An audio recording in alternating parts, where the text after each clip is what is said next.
Je pensais à un mur, mais je trouvais que le mur c'était un petit peu bateau, dans la mesure où des murs il y en a partout, et puis je me disais c'est dommage, le mur au bout de 2-3 jours il sera plein, et puis je me suis dit en fait s'il n'était pas plein, si on arrivait à le repeindre tous les jours, puis voilà, le concept est né, de repeindre tous les jours à midi, symboliser que les bonnes idées sont fragiles, la démocratie est fragile, la liberté d'expression est fragile, et puis pour nous donner un défi commun de pouvoir imaginer repeindre tous les jours un mur et le recouvrir de belles choses, parce que les belles choses ont une vertu, j'imagine. Il était assez rigolo de voir un papy en train d'écrire une phrase peut-être plus réfléchie avec son petit-fils qui dessinait en dessous une voiture. Voilà, on a expliqué aux enfants qu'en France, on a le droit d'écrire sur les murs, c'est encadré par la loi, c'est protégé par la loi. Et il faut que ça dure, il faut que ça reste, il faut qu'on puisse continuer à caricaturer nos présidents, caricaturer tout ce qu'on veut bien pouvoir caricaturer. En fait, c'est Cabu et les seuls moyens techniques qu'ils avaient pour animer le truc, c'était Cabu qui était derrière avec des grandes pages de canson.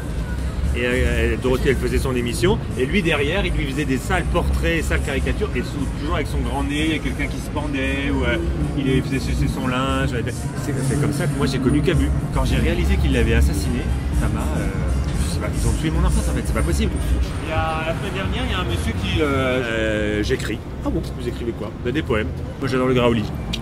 Faites-nous un poème sur le Graouli. Et Yann, son thème préféré, c'est les dragons. Le mur est magique aujourd'hui.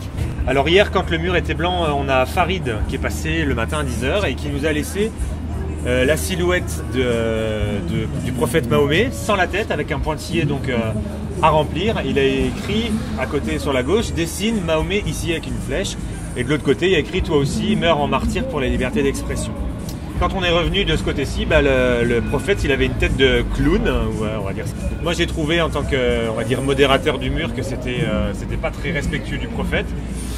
Donc j'ai dessiné des chœurs avec de la musique, en pensant à une sorte de prophète chantant qui chanterait l'amour. Donc j'ai mis des chœurs verts parce que c'est la couleur de l'islam.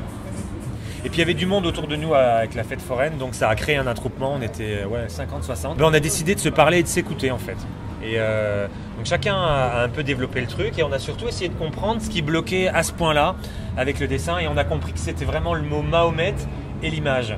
Et nous tous ensemble, avec tous les gens qui étaient là, on a décidé de modérer le mot et de lui donner un sens humoristique pour pas perdre le sens de Mahomet, mais pour que ce soit plus ce mot-là. Et donc on est tombé sur Imahometo. Tout le monde comprend, et du coup notre prophète... il est juste magnifique, il n'y a plus de problème. Et puis alors la conclusion de la journée, c'est qu'il y a 2 étudiants marocains qui sont passés le soir. Donc je leur ai raconté l'histoire par rapport à tout ça. Ils ont trouvé que c'était génial. Et il y en a un qui m'a pris mon stylo et il a écrit en arabe sur le mur Shukran, qui veut dire merci, et Allahu Akbar, Dieu est grand.